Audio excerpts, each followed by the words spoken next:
তোমাদের সবাইকে দাদার কাস্টমে স্বাগতম জানাই। ক্লাস 8-এর হেলথ অ্যান্ড ফিজিক্যাল এডুকেশন অর্থাৎ স্বাস্থ্য এবং শারীরশিক্ষার দুটো চ্যাপ্টারের মোস্ট ইম্পর্ট্যান্ট প্রশ্নের সাজেশন দেব। স্বাস্থ্যবিধান এই চ্যাপ্টারের কোন প্রশ্নগুলো পরীক্ষার জন্য মোস্ট ইম্পর্ট্যান্ট সেগুলো বলবো, এবং তার পাশাপাশি আরেকটি চ্যাপ্টার রয়েছে প্রাথমিক চিকিৎসা, এই চ্যাপ্টারের কোন প্রশ্নগুলো পরীক্ষার জন্য মোস্ট ইম্পর্ট্যান্ট তাও বলে দেবো। বিভিন্ন স্কুলের সিলেবাস বিভিন্ন রকম এবং তার সঙ্গে নাম্বার প্যাটার্নও কিন্তু বিভিন্ন রকম হয়। ম্যাক্সিমাম কিন্তু শর্ট প্রশ্নের পরীক্ষাতে আসে এবং 2 নম্বর 3 নম্বরের প্রশ্ন খুব কম হয়। চলো আমরা এবার মোস্ট ইম্পর্ট্যান্ট প্রশ্নগুলো দেখি। স্বাস্থ্যবিধান এই চ্যাপ্টারের যে প্রশ্নগুলো ইম্পর্টেন্ট, দেখো প্রথমত একটা লাইন রয়েছে ডাব্লিউএইচওর পুরো নাম হচ্ছে ওয়ার্ল্ড হেলথ অর্গানাইজেশন। ডাব্লিউএইচওর হিসাব অনুসারে গ্রামের দরিদ্র পরিবারগুলিতে চিকিৎসা ব্যয়ের 60% খরচ এবং স্বাস্থ্যবিধানের অভাবজনিত জলবাহিত রোগের চিকিৎসায় ব্যয়িত হয়। দেখো এখানে জলবাহিত রোগের ব্যাপারটা কিন্তু বলেছে, যেটাতে কি বলছে 60%। এই লাইনটা একটু পড়ে রাখবে, ইম্পর্টেন্ট নয় তবে জানা দরকার। স্বাস্থ্যবিধানের অভাবজনিত রোগ অর্থাৎ এই যে আমরা যদি স্বাস্থ্যবিধান যদি না মানি তাহলে আমাদের কী কী রোগ হতে পারে। এখানে অনেকগুলো নাম রয়েছে, যেরকম ধরো চর্মরোগ আছে, হেপাটাইটিস আছে, ফাইলেরিয়া আছে, কালাজ্বর আছে, কৃমি আছে, ম্যালেরিয়া, ডায়রিয়া, পোলিও, কয়েকটা নাম জেনে রাখবে তাই হবে। নিচে একটা লাইন পড়ে রাখবে, দেখো স্বাস্থ্যবিধান কাকে বলে এই সংজ্ঞাটা পড়ে রাখবে। দেখো স্বাস্থ্য রক্ষা ও রোগ প্রতিরোধের জন্য প্রয়োজনীয় ব্যবস্থা, অর্থাৎ আমাদের স্বাস্থ্যকে ঠিক রাখার জন্য এবং রোগের বিরুদ্ধে অর্থাৎ রোগ প্রতিরোধের জন্য আমরা যে সমস্ত ব্যবস্থাগুলো নেব তাকেই এক কথায় বলা হবে স্বাস্থ্যবিধান।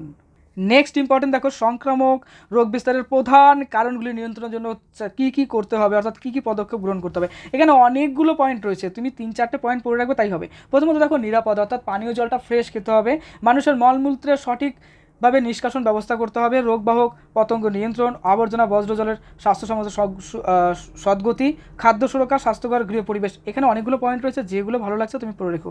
ব্যক্তিগত পরিষ্কার পরিচ্ছন্নতাও থাকতে হবে, অর্থাৎ এগুলো মানলেই কিন্তু আমরা সংক্রামক রোগ থেকে বাঁচতে পারবো। একবার দুবার পড়বে, একদম সোজা।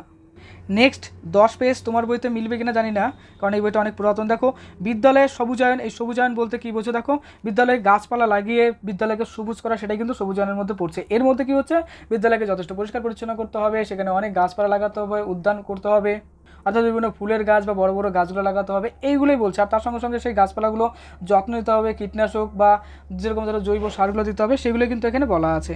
মিড ডে মিল ও পরিচ্ছন্নতা, মিড ডে মিলের ক্ষেত্রে কী কী জিনিস দরকারি, থালা বাসন ধোয়া দরকার রয়েছে, তাই না? চাল ডাল আনাজ এগুলো ধুয়ে সুরক্ষিতভাবে রান্না করা দরকার, ভালো পানীয় জলের দরকার রয়েছে। এই তো এই বিষয়গুলো দেখো, যারা রান্না করবে তাদের অবশ্যই সাবান দিয়ে হাত ধুয়ে নিতে হবে। পড়ুয়াদের যেখানে মিড ডে মিল খাওয়া হয় তার সার্বিক পরিচ্ছন্নতা বজায়, এক কথা বলতে পরিষ্কার পরিচ্ছন্ন ব্যাপারটা রাখতে হবে। মিড ডে মিলের পরিচ্ছন্নতার ব্যাপারগুলো কী কী, এগুলো এমনি বানিয়ে তুমি লিখতে পারবে, একবার দুবার পড়ে নিবে দেখবে হয়ে যাবে। বিদ্যালয়ের স্বাস্থ্যবিধান ও স্বাস্থ্য শিক্ষার সুফলগুলি কী কী, উন্নত শিক্ষার পরিবেশ গড়ে ওঠে, শিক্ষার্থীদের বিদ্যালয়ে উপস্থিতির হার বাড়ে, বিদ্যালয়ের ছাত্রীদের অধিক নামাঙ্কন করা হয়, অর্থাৎ ছাত্রছাত্রীর সংখ্যা স্কুলে বাড়ে। এবার তার সঙ্গে সঙ্গে একটা ফ্রেশ অর্থাৎ নির্মল একটা পরিবেশ কিন্তু স্কুলে তৈরি হয়। এই যে এইগুলো পয়েন্টে আছে, স্বাস্থ্য শিক্ষার সুফলগুলি লেখো। নেক্সট ইম্পর্টেন্ট প্রশ্ন, খুব খুব খুব খুব খুব ইম্পর্টেন্ট, নির্মল গ্রাম বলতে কী বোঝো বা নির্মল শহর বলতে কী বোঝো। এখানে দুটো প্রশ্ন রয়েছে, খুব কনফিউশনে পড়েছে স্টুডেন্টরা। দেখো এখানে প্রথমত এই যে নির্মল গ্রাম যেটা রয়েছে সেটা পুরস্কার চালু করে কত খ্রিস্টাব্দে 2003 সালে, আর এটা পুরস্কার দেওয়া হয়, দেখো দেওয়া হয় 2005 সালে, চালু হয় 2003 সালে, কিন্তু দেওয়া শুরু হয় 2005 সালে। এটা কনফিউশনে একদমই পড়বে না, এই দুটো সালই কিন্তু খুব ইম্পর্টেন্ট। দেখো নেক্সট আছে নির্মল গ্রাম গঠনের উদ্দেশ্যগুলো কী কী, আমরা কেন নির্মল গ্রাম তৈরি করবো সেই উদ্দেশ্যগুলো পড়ে রাখবে। আর নির্মল গ্রাম বা নির্মল শহরের পরিবেশটা কেমন হওয়া দরকার এটাও একটু পড়ে রেখো। নেক্সট পেজ নাম্বার এখানে 14 আছে, দেখো এখানে আছে প্লগিং বলতে কী বোঝো, প্লগিং এবং জগিং বলতে কী বোঝো। দেখো বলছে প্লগিং হলো জগিং এবং এই দুই কাজের সমন্বয়, এই লাইনটা একটু পড়ে রেখো। নেক্সট ইম্পর্টেন্ট প্রশ্ন, খুব খুব খুব ইম্পর্টেন্ট শর্ট প্রশ্ন হিসেবে, দেখো একজন মানুষের দৈনিক গড়ে 150 থেকে 200 মাইক্রোগ্রাম আয়োডিন প্রয়োজন। এটা কিন্তু মাইক্রোগ্রাম, অর্থাৎ খুবই সামান্য কিন্তু মাইক্রোগ্রাম, তুমি আবার অন্য কিছু ভেবো না, মাইক্রোগ্রাম কত, 150 থেকে 200 মাইক্রোগ্রাম। তারপরে দেখো আয়োডিনের অভাব হলে কী কী উপসর্গ দেখা যাবে, দেখো এগুলো আছে মানসিকভাবে কমজোর, জড়বুদ্ধি সম্পন্ন, অর্থাৎ ব্রেন ভালো ডেভেলপ হবে না, পড়াশোনা অন্যান্য কাজে পিছিয়ে পড়বে, শরীরের গঠন বিকাশ ঠিকমতো হবে না, শরীরের অভাবে মন এবং শরীরের ক্লান্তি ভাব দেখা যাবে, শক্তির অভাবে কথা বলার অসুবিধা হবে, অর্থাৎ তোতলামি একটা ভাব হবে। তারপরে দেখো কানে শোনার দোষ, কানে শুনতে পাবে না, চোখে টেরা ভাব, গলগণ্ড, অনেকগুলো পয়েন্ট আছে, তুমি যে কটা পয়েন্ট পারো পড়ে রেখো। দেখো বয়স্কদের ক্ষেত্রে আয়োডিন অভাবজনিত রোগগুলো কী কী বা উপসর্গ কী কী, দেখো কর্মদক্ষতা ও ইচ্ছার অভাব হবে, স্থূলতা, গলগণ্ড, হঠাৎ গর্ভপাত ও গর্ভস্থ শিশুর মৃত্যু, এই সমস্ত ঘটনাগুলো ঘটবে। এবার আসছি মোস্ট ইম্পর্টেন্ট টপিক। এখানকার প্রশ্নগুলো কিন্তু খুব খুব খুব ইম্পর্টেন্ট এক্সারসাইজের। তো চলো প্রথমটা পড়ি। WHO এর পুরো নাম কি? World health organization. দুটি জলবায়ু সংক্রামক ব্যাধির নাম কি? কলেরা, ডায়রিয়া, টাইফয়েড, আরও অনেক কিছু লিখতে পারো। প্রতিটি শৌচাগারে পরিষ্কার পরিচ্ছন্ন স্বাভাবিক আলো ও বাতাসের সংস্থান রাখতে হবে। এখানে কী হবে? আলো বাতাস। তারপরে দেখো জড়বুদ্ধি হয় কোন কিসের অভাবে? সেটা হচ্ছে আয়োডিন খনিজের অভাবে এটা হতে পারে। অপরিচ্ছন্নতার মিলিত ফল ও অস্বাস্থ্য ও কি বলছে যে রোগ প্রবণতা। এখানে কি হবে? এখানে হবে রোগ প্রবণতা। অস্বাস্থ্য অর্থাৎ অপরিচ্ছন্নতা মিলিত ফল, অর্থাৎ আমরা যদি পরিষ্কার পরিচ্ছন্ন না থাকি আমাদের কী হতে পারে? প্রথমত শরীর অস্বাস্থ্য হতে পারে, আর তার সঙ্গে সঙ্গে কি বিভিন্ন টাইপের রোগ হতে পারে, তার জন্য হচ্ছে রোগ প্রবণতা। বুঝতে পারছো তো? আচ্ছা, আর এখানকার যতগুলো ডেফিনেশন আছে সবগুলো ডেফিনেশনের দরকার আছে। 2 নম্বর হিসেবে সবগুলো ইম্পর্টেন্ট, কোনোটাই ছাড়ার মতো না। দেখো এই যে 16 নম্বর পৃষ্ঠাতে পেয়ে যাবে। তারপর দেখো আয়োডিনের অভাবে কী কী রোগ হয়? গলগণ্ড হয়, স্থূলত্ব হয়, আর কী কী আছে দেখো। এরপরে আবার কিছু শর্ট প্রশ্ন আছে। সুস্বাস্থ্যের জ্ঞান লাভ করতে সাহায্য করে ড্যাশ বিজ্ঞান। অবশ্যই স্বাস্থ্যবিজ্ঞান। প্রথমবার নির্মল পুরস্কার দেওয়া হয়েছে কিন্তু 2005 সালে, আর শুরু হয় কিন্তু 2003 সালে। আমি বললাম একটু আগে, কনফিউশন একদম পড়বে না। আয়োডিনের অভাবে আমাদের ড্যাশ রোগ হয়, অনেক রোগ হতে পারে, তাই না? তার মধ্যে কোনটা এই অপশনে মিলছে? একমাত্র গলগণ্ড। তারপরে এর সঙ্গে সঙ্গে এখানে যে রচনাভিত্তিক 3খানা প্রশ্ন আছে, 3খানাই পড়ে রেখো। এবার চলো পরের চ্যাপ্টারে আসি। নাম হচ্ছে প্রাথমিক চিকিৎসা। এখানে অনেক প্রশ্ন রয়েছে ইম্পর্টেন্ট। প্রথম ইম্পর্টেন্ট প্রশ্ন দেখো, বলেছে প্রতি বছর ভারতবর্ষে শুধু সরকারি হিসেবে প্রায় 30,000 মানুষ মারা যায় সাপের কামড়ে। এই যে দেখো কত হাজার? 30,000, এটা বলে রাখবে। আর তার সঙ্গে সঙ্গে দেখো পশ্চিমবঙ্গে সাধারণত কী ধরনের সাপ পাওয়া যায়? কেউটে, চন্দ্রবোড়া, কালাজ, গোকরো, শাখামুটি, শঙ্খচূড়, এই যে সাপগুলো এগুলো হচ্ছে বিষধর সাপ। আবার দেখো এখানে একটা লাইন রয়েছে খুব ইম্পর্টেন্ট, সাপের তীক্ষ্ণ দৃষ্টি তীক্ষ্ণ নয়, এরা স্থির বস্তু ভালোভাবে দেখতে পায় না, সাপের বহিকর্ণ নেই, বাতাসে উৎপন্ন কোনো শব্দ এরা শুনতে পায় না। আচ্ছা, এখানে আরও কিছু দেখো, সাপের খাদ্যবস্তু মানুষ নয়, এছাড়া অন্যান্য জিনিস কিন্তু খাচ্ছে, তাই না? এই দেখো এই যে খাবার দাবারগুলো লেখা আছে, ইঁদুর আছে, মাছও খায়, তাই না? বিষধর সাপগুলো কী কী? বিষধর সাপ কী কী আসতে পারে পরীক্ষা? যে দুটি বিষধর সাপের নাম লেখো। এই যে এখানে নাম রয়েছে, অবশ্যই পড়ে রাখবে, ছবিতে দেখতে পারো, দেখতে ভয়ানক লাগে না? তারপর দেখো পরে আছে ক্ষীণবিষ সম্পন্ন সাপ, সেগুলো দুটো নাম এখান থেকে পড়ে রাখবে। নির্বিষ সাপ দেখো, জলঢোড়া, দারাস, ঘরচিতি, অজগর, এখান থেকে পড়ে রাখবে। সাপের কামড়ের বিপদ কী হতে পারে? দেখো কালাজ, গোকরো, কেউটো, শাখামুঠি, শঙ্খচূড়, চন্দ্রবোড়া, মারাত্মক বিষধর সাপ। এখানে মোস্ট ইম্পর্টেন্ট প্রশ্ন, সাপের বিষ মূলত 2 প্রকারের হয়, 2 প্রকারের ক্ষতিসাধন করে। দেখো একটা হচ্ছে কী করছে? নিউরোটক্সিন, যেটা হচ্ছে কি আমাদের মেনলি স্নায়ুতন্ত্রের ক্রিয়া ধ্বংস করে। আরেকটা কি আছে? হেমাটোটক্সিন, যেটা হচ্ছে রক্তকলার ক্ষতি করে, অর্থাৎ রক্তগুলোকে জমাট বাধায় দিতে পারে। এই যে দেখো এখানে আছে, দেখো লোহিত রক্তকণিকা ধ্বংস করে দেয়, রক্ত জমাট বাঁধে, মনে থাকবে তো? কিডনির পচন ঘটায়। এই দেখো স্নায়ুতন্ত্রের ক্রিয়া ধ্বংস করে দেয়, মানুষ আচ্ছন্ন হয়ে যায়, একটা সময় মারা যায়। বিষধর সাপের কামড়ের লক্ষণ, মানে একটা বিষধর সাপ কামড়ালে তার কী কী লক্ষণ দেখে তুমি বুঝতে পারো যে সেটা বিষধর সাপ? এই যে এখানে দেখো সেই পয়েন্টগুলো পাবে। যেখানে কামড়াবে সেই জায়গায় দাঁতের দাগ দেখাও যেতেও পারে বা নাও যেতে পারে। ক্ষতস্থান গভীর হয়, কিছুটা সময়ের মধ্যে শরীর ঝিমিয়ে আসে এবং কিছু ক্ষেত্রে প্রচণ্ড যন্ত্রণা অনুভূত হয়। আরও কিছু পয়েন্ট এখানে পাবে, দেখো টোলে যায় দেহ, এর চলতে শুয়ে পড়ে, ঢোক গিলতে খুব কষ্ট হয়, কথা জড়িয়ে যায়, মুখ নীলচে, কী বলছে যে শ্বাস নিতে অসুবিধা হয়, নাড়ির গতি বেড়ে যায়, খিঁচুনি হতে পারে, এই সমস্ত লক্ষণগুলো দেয়। কালাজ সাপ বা কামড়ানোর লক্ষ্য, এগুলো ইম্পর্টেন্ট কম, কিন্তু অবশ্যই 2-3টে করে পয়েন্ট পড়ে রাখবে। সাপ কামড়ালে কী করতে হবে? দেখো গোল্ডেন আওয়ার্স হাসপাতালে চলো অভিযান, এখানে একটু ডিটেলস পড়া আছে। 1 ঘন্টার মধ্যে কিন্তু হাসপাতালে পৌঁছাতে হবে। আচ্ছা চলো নেক্সট এসে আসছি পেজে। অ্যান্টিভেনম নামে এক রকমের প্রতিষেধক ইঞ্জেকশন আছে, কিন্তু সেটা কিন্তু দিতে হয় সাপে কামড়ালে পারে। এই যে এটা পড়ে রাখবে, অ্যান্টিভেনম। ওকে চলো, এখানে কি করবে না, সাপে কামড়ালে কী করা যাবে না সেইগুলো এখানে আছে। দেখো ক্ষতস্থান কাটবে না, হাসপাতালে পাঠাতে দেরি করা যাবে না, রোগীকে হাঁটাবে না, নাড়াচাড়া করাবে না, তারপরে দেখো তাবিজ, কবজ, উজা, শেকড়, বাকড় সময় নষ্ট করবে না, এই যে বিষয়গুলো। উত্তেজক টাইপের যে খাবারগুলো আছে সেগুলো খাওয়ানো যাবে না। নেক্সট দেখো সাপের দংশন থেকে বাঁচতে নিম্নলিখিত সতর্কতাগুলো গ্রহণ করা দরকার। কী কী করতে হবে বাড়িতে সেগুলো বলছে, যে বাসস্থানের কাছাকাছি ইঁদুরের গর্ত, উইয়ে টিভি হতে দেওয়া যাবে না, হাঁস মুরগির ঘর, জ্বালানির মাচা, শোয়ার ঘর থেকে অনেক দূরে রাখতে হবে, অন্ধকারের বাইরে বেরোলে আলো ব্যবহার করতে হবে, বাইরে কোনো কাজে বেরোলে বুট, জুতো, ফুল প্যান্ট বেরোতে হবে। এগুলো একদম সোজা, তুমি 2-3 বার পড়বে হয়ে যাবে। দেখো বন্যপ্রাণী সুরক্ষা আইন 1972 অনুযায়ী সাপ ধরা, খেলা দেখানো কী বলছে যে মারা দণ্ডনীয় অপরাধ। আর সঙ্গে এটা কিন্তু অবশ্যই পড়ে রাখবে, অনেক কিছু জানার আছে এখানে। চলে আসছি দেখো নেক্সট পেজে। হৃৎপিণ্ডের কাজ বন্ধ হয়ে গেলে, যদি সাময়িকের জন্য বন্ধ হয়ে যায়, তখন সেটাকে আবার চালু করার জন্য কি করতে হবে দেখো।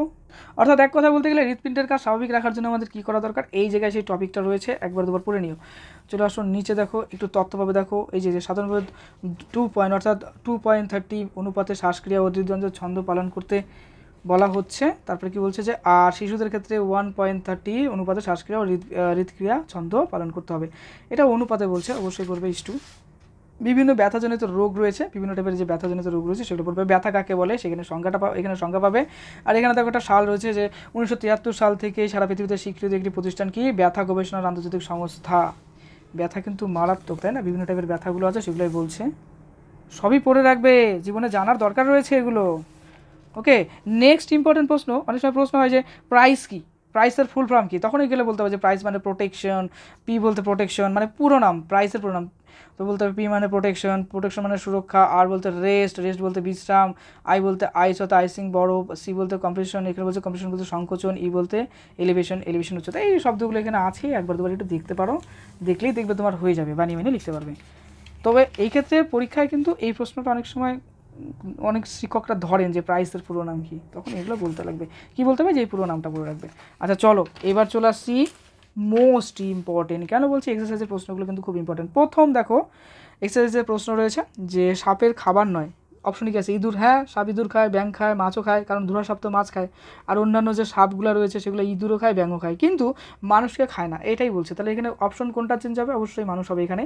নেক্সট প্রশ্ন দেখো, বিষধর সাপ হলো ড্যাশ, কী হবে, এখানে কিন্তু হবে গোখরো। চলো এই টপিকটা ক্লিয়ার করি। কয়েকটি বিষধর সাপের নাম লেখো। অনেক সময় স্যার তোমাকে স্কুলে কোশ্চেন করতে পারে, কারণ এই যে ফিজিক্যাল এডুকেশন আছে অনেক স্কুলে কী করে মৌখিক প্রশ্ন করা হয়।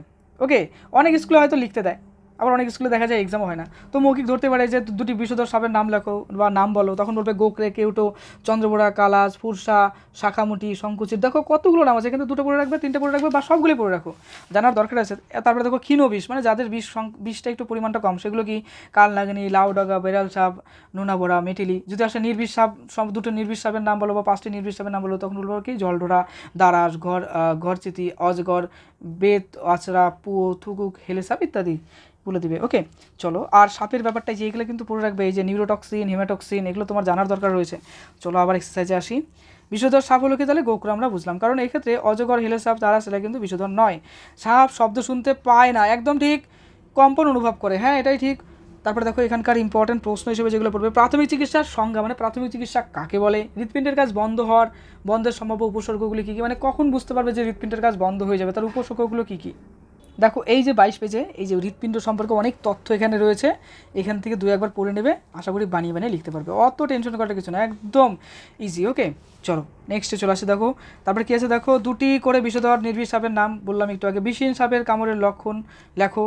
দেখো এটা বানিয়ে বানিয়ে বলবে, বিষহীন সাপের কামড়ের লক্ষণগুলি হলো কামড়ের দাগ অনেকটাই হালকা হয়, কামড়ের দাঁতের দাগ অনেকটা অর্ধচন্দ্রাকৃতির মতো হয়, খুব জ্বালা ও যন্ত্রণা ছড়িয়ে যায়, জায়গাটা নীল হতে পারে, এই সমস্ত বিষয়গুলো থাকে। দেখো এটা পুরাতন একটা বই, আরও পুরাতন একটা বই, এই বইতে কিন্তু এগুলো ডিটেলস আছে। আমি ভিডিওটা কিছুক্ষণের জন্য রাখছি, তুমি ভিডিওটা পজ করে একবার রিডিং পড়ে নাও। ওকে চলো নেক্সটে যাচ্ছি। এই যে বিষধর সাপের লক্ষণ, এগুলো তো তোমার বইতেই আছে, এই যে সেই লক্ষণগুলো। ওকে এই যে তারপর দেখো সাপের বিষ কয় প্রকার ও কী কী, এটা একটু আগে বললাম। কার্ডিয়াক ম্যাসেজ, এই প্রশ্নটা ইম্পর্টেন্ট, কিন্তু ওটা দাগানো হয়নি, এটাও পড়ে রেখো, কার্ডিয়াক ম্যাসেজ। হ্যাঁ তারপরে দেখো নিচে যেটা আছে, প্রাইস পদ্ধতিটি কি, প্রাইস বলতে কি পুরো নাম কি, বিষধর সাপের কামড়ের লক্ষণগুলি কী কী। তারপরে নেক্সট প্রশ্ন, কী কী কারণে হৃৎপিণ্ডের কাজ বন্ধ হয়ে যেতে পারে তা লেখো। এই যে বললাম না, এই যে হৃৎপিণ্ডের কাজ বন্ধ হয়ে যাওয়ার লক্ষণ, এই যে বন্ধ হয়ে যাওয়ার লক্ষণ। দেখো এখন যে কথাগুলো বলবো মন দিয়ে শুনবে, এই সাবজেক্টে ভালো রেজাল্ট করার জন্য অবশ্যই এই যে পেপারগুলো আছে, অর্থাৎ এই যে চ্যাপ্টারগুলো আছে, অত চাপ নিয়ে পড়তে যাবে না, 2-3বার জানার জন্য পড়ো, জানার জন্য কয়েকবার পড়ে নাও, কয়েকবার রিডিং পড়ে নাও, দেখবে অনেক কিছুই বলতে পারবে, খালি মাত্র কয়েকবার রিভিশন করে নিও। হ্যাঁ ইম্পর্টেন্ট প্রশ্ন তো পেয়ে গেলে সেগুলো পড়বে, আর টোটালটা কয়েকবার জাস্ট রিডিং পড়ে নিও, জানার জন্য পড়ো, দেখবে এমনি তুমি বলতে পারবে। ওকে মন দিয়ে পড়াশোনা করো, দাদার ক্লাসে নতুন হলে অবশ্যই সাবস্ক্রাইব করে দিও। পরীক্ষার জন্য তোমাকে জানাই বেস্ট অফ লাক, খুব ভালো থেকো।